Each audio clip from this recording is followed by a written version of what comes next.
IPL में MS Dhoni पर आ गई बात तो गुस्से से लाल हो गई काव्या मारन। कर दिया ऐसा ऐलान, मच गया क्रिकेट की दुनिया में घमासान। देखते रह गए रोहित शर्मा और गंभीर। आईपीएल में धोनी के लिए सबसे बड़ी बोली लगनी तय। काव्या मारन भी चाहती है धोनी को खरीद। पहली बार जुबा पर आई दिल की बात। धोनी को लेकर काव्या ने बोल दी बड़ी बात। क्या काव्या की टीम से खेलेंगे धोनी? सबसे बड़ी खबर धोनी के लिए सभी से लड़ गई काव्या मारन। मालिकों की बैठक में काव्या मारन ने खोल दिया हर किसी के धागे। इस बार आईपीएल की मेगा ऑक्शन को लेकर तैयारी बहुत जोरदार है। रोहित शर्मा मेगा ऑक्शन में नजर आएंगे। सूर्य कुमार यादव भी मेगा ऑक्शन में अपनी बोली लगवाते दिखाई पड़ सकते हैं, मगर हर किसी की निगाह इस बार महेंद्र सिंह धोनी पर लगी हुई है, क्योंकि धोनी को ऐसा हो सकता है कि इस बार चेन्नई सुपर किंग्स रिटर्न ना करे, जिसके पीछे कई सारी वजह है। लेकिन इसी बीच चेन्नई सुपर किंग्स ने धोनी को अपने पाले में रखने के लिए सबसे बड़ा दाव खेल दिया, जिसके बाद काव्या मारन का गुस्सा 7वें आसमान पर पहुंच गया। काव्या ने दिल खोलकर धोनी पर बात की और कहा कि सरासर धोनी का अपमान करने की कोशिश की जा रही है। धोनी के साथ ऐसा नहीं होना चाहिए। जिसके बाद इस बात की, क्या काव्या मारन महेंद्र सिंह धोनी को अपनी टीम में लाना चाहती है? क्या है पूरी कहानी? काव्या ने कैसे धोनी के लिए इतनी बड़ी बात बोली, पूरी खबर आपको बताते हैं। लेकिन आपको याद दिला दे कि काव्या मारन वही है जिन्होंने सबसे महंगे खिलाड़ी पैट कमिंस को पिछले आईपीएल के सीजन में खरीदा था। मतलब अगर रोहित शर्मा या फिर महेंद्र सिंह धोनी मेगा ऑक्शन में उतरते हैं तो सीधे तौर पर काव्या मारन पैसे खर्च करने में कोई कसर नहीं छोड़ने वाली है। आपको बताएं कि जब काव्या मारन ने पिछली बार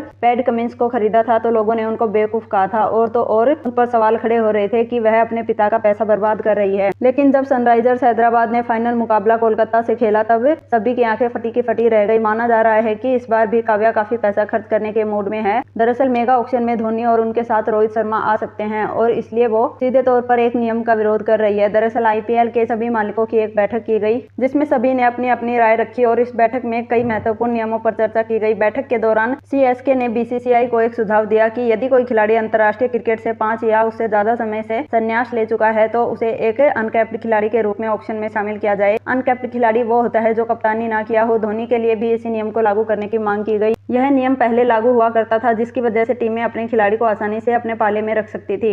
माना जा रहा है कि चेन्नई सुपर किंग्स इस नियम को दोबारा इसलिए लागू करना चाह रहा है ताकि धोनी चेन्नई सुपर किंग्स के साथ ही रहे। बैठक में सीएसके ने बीसीसीआई और फ्रेंचाइजर्स के साथ हुई बैठक में साल 2008 से 2021 तक चले एक पुराने नियम को लागू करने का सुझाव दिया। बताएं कि इस नियम के तहत 5 साल से अधिक समय से अंतर्राष्ट्रीय क्रिकेट से संन्यास ले चुके खिलाड़ी को अनकैप्ड रखने की मांग की गई। लेकिन इस पर ही काव्या मारन का गुस्सा भड़क गया, क्योंकि न सिर्फ धोनी आईपीएल के बेहतरीन खिलाड़ी रहे, बल्कि उन्होंने भारतीय टीम को ऊंचाइयों पर पहुंचाने का काम किया, और सबसे सफलतम कप्तानों में उनकी गिनती की जाती है। धोनी को लेकर काव्या मारन ने कहा, एक रिटायर्ड खिलाड़ी को अनकैप्ड खिलाड़ी के रूप में बनाए रखने की अनुमति देना क्रिकेटर के साथ उनके मूल्य का अपमान करना होगा। जिसके बाद साफ हो गया कि काव्या मारन चाहती है कि महेंद्र सिंह धोनी मेगा ऑक्शन में आए ताकि उनको खरीदा जा सके। अब देखना होगा कि क्या कुछ होता है, लेकिन सभी की निगाहें धोनी और रोहित शर्मा पर टिकी है। देखना होगा कि क्या कुछ होता है। दोस्तों, धोनी को क्या सीएसके की तरफ से खेलना चाहिए या टीम बदलनी चाहिए? कमेंट में अपनी राय जरूर बताएं।